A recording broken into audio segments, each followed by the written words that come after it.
안녕하세요. 썬커블 강의 5번째 시간입니다. 4강에서는 다양한 컴포넌트들에 대해 알아보고 매스 블록과 텍스트 블록을 이용해 숫자를 입력하며 그 숫자의 구구단을 출력해주는 앱을 만들어 봤는데요. 오늘은 조건문과 반복문의 개념을 알아보고 컨트롤 블록과 로직 블록에 대해 배워보고 적용해보는 시간을 가질게요. 저번 시간에 배웠던 변수처럼 조건문, 반복문의 개념도 앱을 만드는 데 없어서는 안 될 개념이니까요. 집중해서 강의를 들어주세요.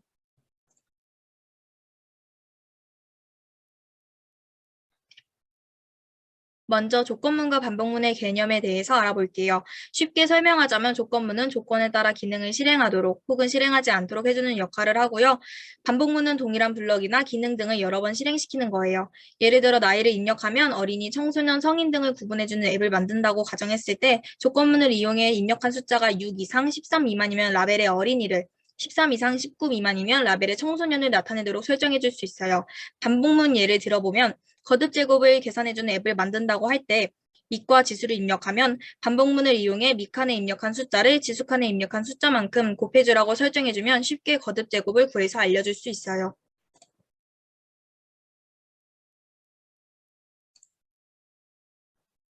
다음으로 블록에 대해서 알아볼 건데요. 먼저 컨트롤 블록에 대해서 알아볼게요. 내비게이트 투 스크린은 화면 이동 블록이고요. 여기 보시면 이제 if do랑 if do else가 있는데 이거는 조건문 블록이에요. if 만약 어떤 상황일 때 do 실행해라 그리고 else 그 상황이 아니면 다른 것을 실행해라 이런 뜻을 가진 블록인데요. 이거 가져와서 보시면 여기 톱니바퀴가 있는데요. 톱니바퀴를 누르시면 블록을 추가할 수가 있어요. 조건이 다양한 경우에는 else if문을 이용해서 조건을 만들어서 다른 상황을 실행시킬 수도 있어요. else if의 의미는 if가 아니라 만약 어떤 상황이면 정도로 해석을 할 수 있겠네요. else if 블록을 추가하고 이렇게 그냥 놔두면 창이 계속 떠 있거든요. 그래서 톱니바퀴를 한 번 더 눌러줘서 창을 꼭 닫아줘야 돼요. 다음 블록을 볼게요. wait는 다음 작업을 수행하기 전에 몇 초 동안 기다리도록 설정할 수 있는 블록이고요. forever 블록은 무제한으로, repeat 블록은 지정한 횟수 동안 특정 작업을 반복하도록 하는 블록입니다.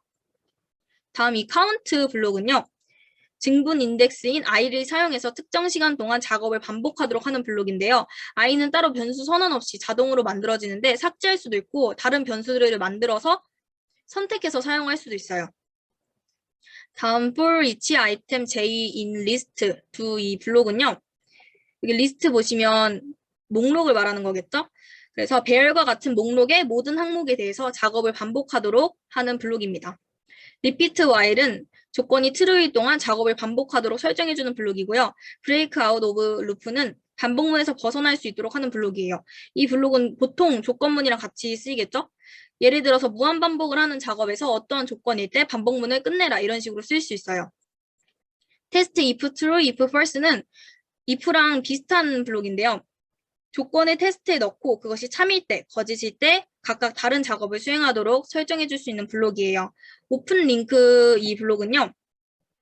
어떤 블록이냐면 링크를 연결해 준 블록이에요. 만약 링크 연결 과정에서 오류가 생기면 어떻게 실행할지까지 설정을 해줄 수 있고요. 여기에 주소를 넣으면 그 링크랑 그 주소랑 연결이 돼서 화면을 보여줄수록 할 수 있어요.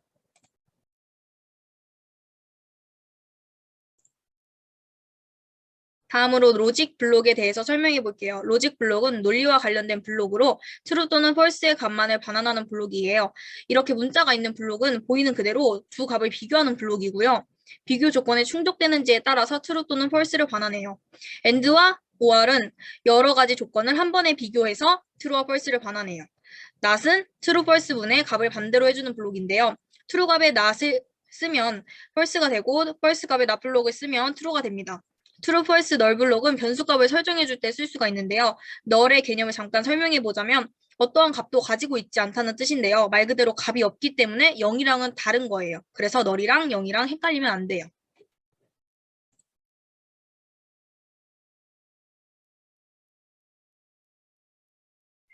오늘은 배운 것을 활용해서 거듭 제곱을 구해주는 앱을 만들어 볼 거예요.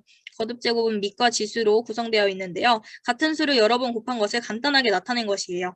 밑과 지수를 텍스트 인풋으로 입력을 받아서 밑 텍스트 인풋에 입력된 수를 지수 텍스트 인풋에 입력된 숫자만큼 곱해주면 거듭 제곱을 구할 수 있겠죠? 먼저 화면을 만들어 줄게요.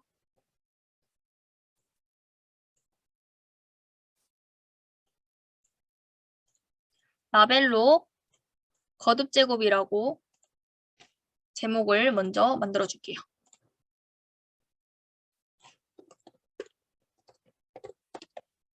텍스트 얼라인은 센터로 해주시고요. 폰트 사이즈 좀만 키울게요. 폰트 웨이트도 볼드로 해줄게요. 거듭 제곱 해주시고 밑과 지수 입력받을 텍스트 인풋 2개 만들어 볼게요. 크기를 조정을 해줄게요.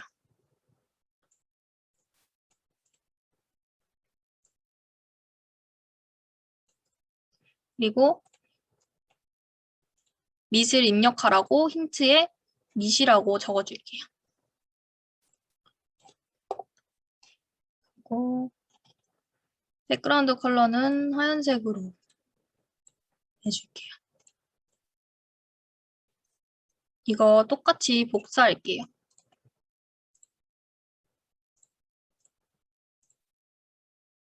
입력해서 지수 텍스트 인풋도 만들어줄게요.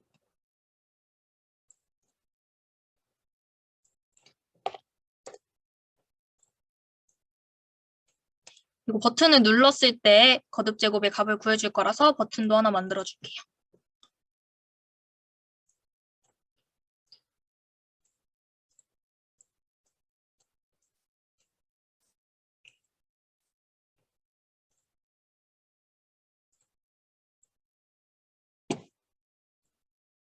버튼은 텍스트에 구하기라고 해주시고요. 저는 백그라운드 컬러를 민트색으로 바꿔보도록 할게요. 그리고 구한 거듭 제곱의 값을 보여줄 라벨도 만들어 볼게요.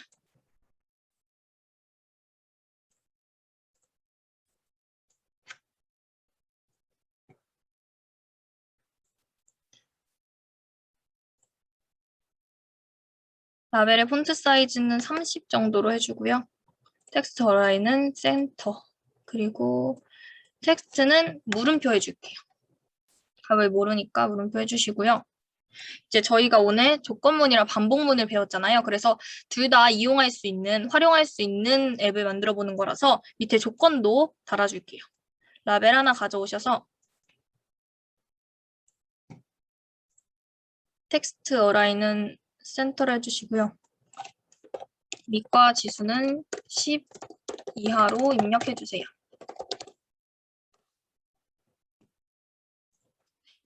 이렇게 만들면 화면은 다 만들어졌습니다.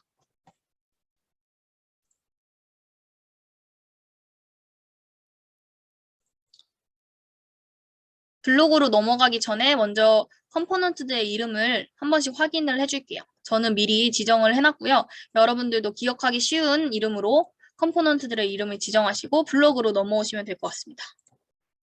블록으로 넘어와서 먼저 변수를 3개 선언해 줄 건데요. 텍스트 인풋에서 받은 값, 밑과 지수의 값을 저장해 줄 변수 2개와 결과값을 저장해 줄 변수 하나를 만들어 줄게요. 기본값은 모두 1로 세팅을 해줄게요. 여러분 여기에서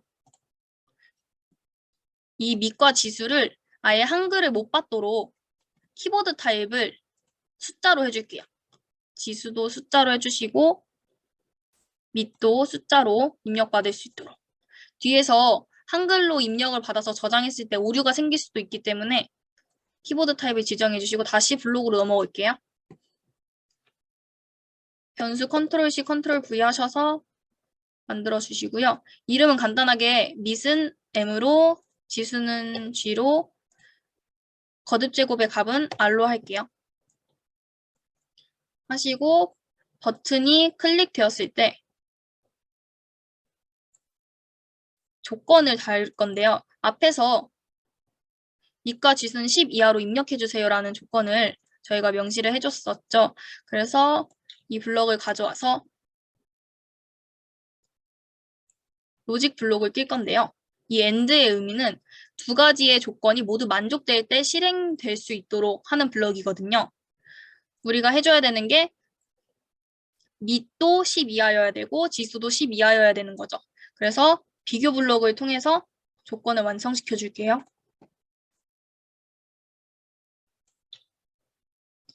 이때 먼저 변수에 저장하는 것이 아니라 텍스트 인풋 값을 비교를 해주도록 할게요. 미세 텍스트가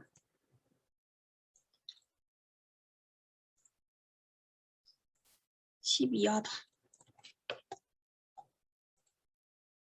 똑같이 복사해 주시고 여기만 바꿔줄게요. 미세 텍스트가 10 이하이고 지수의 텍스트에 입력된 그 수가 10 이하이면 실행되도록 할 건데요. 여기서 반복문을 써줄 거예요.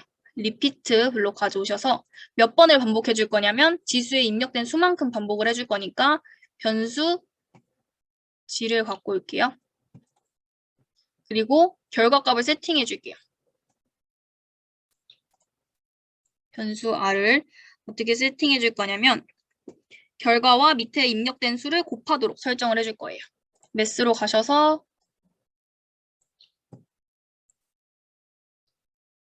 결과 곱하기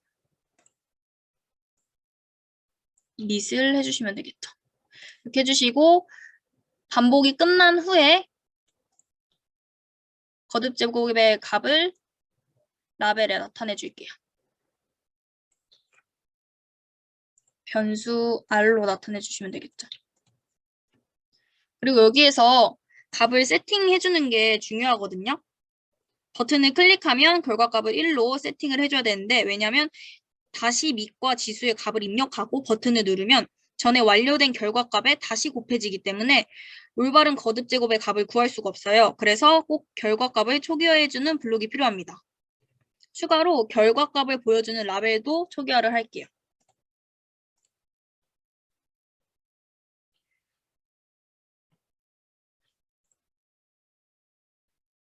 라벨을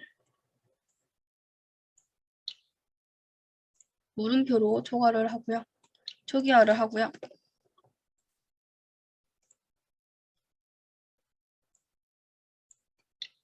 결과값도 1로 초기화를 해줄게요. 새롭게 시작하도록 초기화를 해줍니다. 그리고 else 부분에는 이 조건이 성립하지 않을 상황에 실행되는 거를 이제 여기다 넣어야 되는데요. 저희는 그냥 밑과 지수 텍스트 인풋을 비워주는 걸로 할게요.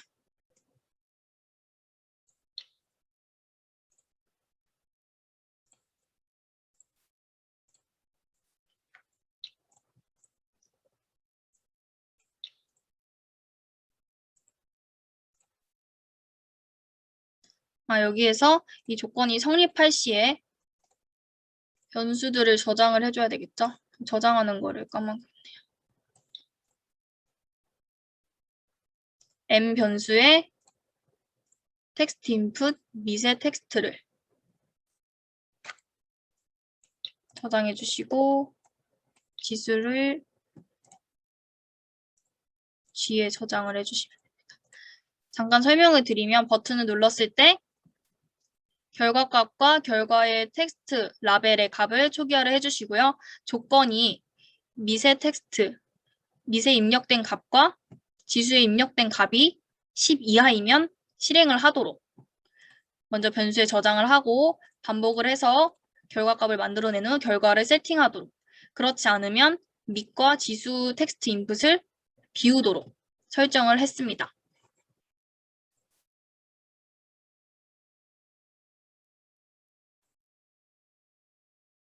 오늘 배운 조건문, 반복문 블록들은 앱을 만들 때 대부분의 동작과 작업에 들어간다고 해도 과언이 아닌데요. 그렇기 때문에 조건문과 반복문의 개념을 이해하는 것은 물론이고 다양한 컨트롤 블록들을 잘 활용할 수 있도록 연습이 조금 필요하고요. 조건문과 반복문들을 자유자재로 사용할 줄 안다면 앱을 조금 더 수월하게 제작할 수 있으니까 영상 보시면서 한 번 더 복습해 보시고 내가 만들고 싶은 앱에는 조건문과 반복문 블록이 어떻게 쓰일 수 있을까 생각해 보시면 좋을 것 같아요. 그럼 다음에 만나요. 뿅!